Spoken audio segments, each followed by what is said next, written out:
Kalau berbicara wanita yang enak dipandang ini, para ulama menafsirkan dua penafsiran. Yang pertama karena dia cantik. Yang kedua karena dia pandai mempercantik dirinya.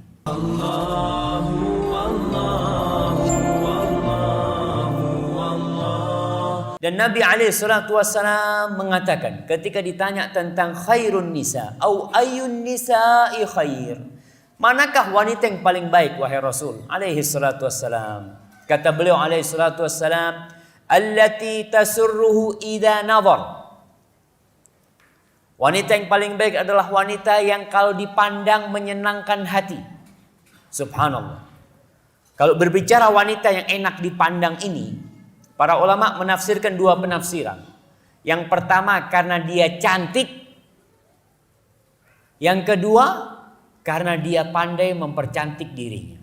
Beda nih antara cantik dengan yang pandai mempercantik dirinya. Ada wanita-wanita yang cantik tapi nggak enak dipandang. Kenapa nggak enak dipandang? Karena dia nggak pandai bersolek di rumah. Kadang-kala nih ibu-ibu ada sebagian subhanallah suaminya datang ya sedang goreng ayam. Suaminya datang dilihat dari jauh. Oh udah datang bang. Kayak mau digoreng aja tuh suaminya. Kata dia. Yang seperti ini nggak nyenengkan. Yang lihat istri, aduh istriku kayak gitu ya. Ada ibu-ibu yang sukanya kalau di rumah pakai daster. Subhanallah betul. Yang dibeli daster terus. Kadang-kala suami yang lihat ya Allah istriku kayak gini gitu. Ada istri-istri wanita-wanita yang tidak pandai menjaga tubuhnya. Yang dia kadang-kala melakukan, ya Ustaz, anak kan sudah laku. Sudah payu kalau bahasa Jawanya. Biasanya kalau sebelum ada yang melamar dia, dia masih olahraga, ya, dia masih menjaga makannya itu dijaga. Sekarang setelah menikah, Masya Allah, kuliner terus kerja. Kata dia. Badannya Masya Allah, ada sampai seorang dokter tuh, ibu-ibu banyak yang punya sayap, kata dia. Karena makan terus kerjanya. Suami ngelihat nggak suka yang kayak gitu. Apalagi godaan di luar nih ibu-ibu, hati-hati. Maka tolong cari yang kata Rasulullah SAW, allati tasurruhu idza nazar, yang menyenangkan suami. Maka di sini kita melihat seorang wanita itu boleh meminta kepada suaminya untuk tidak dikumpulkan dengan mertuanya. Itu hak wanita. Allah Subhanahu wa taala mengatakan askinuhunna min haitsu sakantum min wujdikum wa la tudarruhun. Tempatkan istri-istri kalian ya sesuai dengan kemampuan kalian. Di rumah, di tempat tinggal sesuai dengan kemampuan kalian. Wa la tudarruhunna. Dan jangan membahayakan para wanita. Jangan membahayakan para wanita. Ini saya tidak menyuruh ibu-ibu untuk menuntut ya, tidak. Dalam artian kadangkala ketika kumpul sama mertua, para ulama menjelaskan termasuk membahayakan para wanita ketika mengumpulkan dua istri di satu rumah. Itu termasuk membahayakan dia. Dan itu hak istri untuk menuntut. Atau mengumpulkan istri dengan periparan. Dengan ipar-ipar. Karena apa? Di situ wanita tidak bisa mengungkapkan perasaan dia. Mau bersolek nggak mungkin, karena ada iparnya. Dia mau pakai baju-baju yang seksi mungkin nggak mungkin, karena ada mertuanya. Ketika mertuanya ngelihat, ente kayak gini ngapain gitu.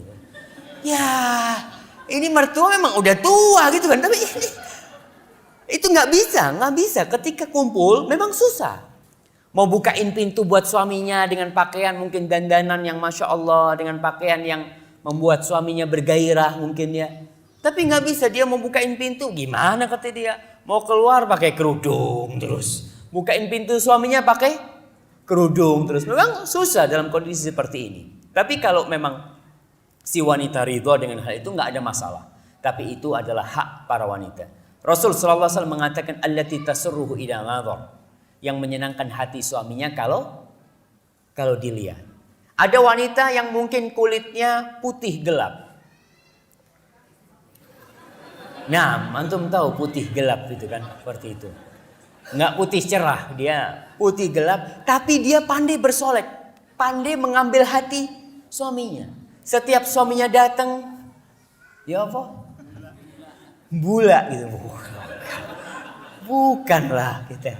Tidak, Masya Allah jemaah. Dia mungkin kayak tadi, warna kulitnya tidak cerah dia itu. Tapi ketika suaminya datang, subhanallah, aroma di tubuhnya, subhanallah. Suaminya buka pintu, dia langsung nyium baunya istrinya. Masya Allah, ini istri pun, Masya Allah. Bukan bau bawang jemaah. Biasanya di rumah nih ibu-ibu Masya Allah. Yang taruh di perutnya apa? Minyak kayu putih atau minyak telon. Jadi masuk rumah kayak masuk kamar bayi gitu kan. Aduh.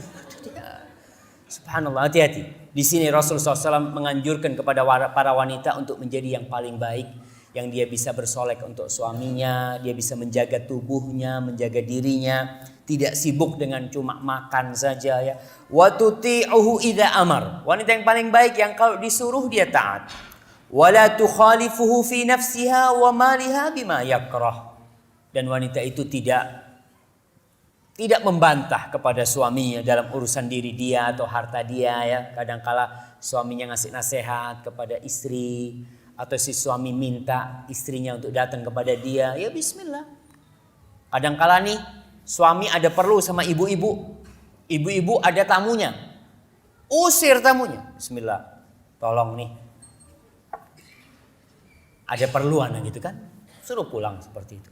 Itu termasuk bagaimana menjaga kehormatan suami. Jangan sibuk sama temennya, ngobrol sama temennya, suaminya ditinggal sendirian gitu kadangkala.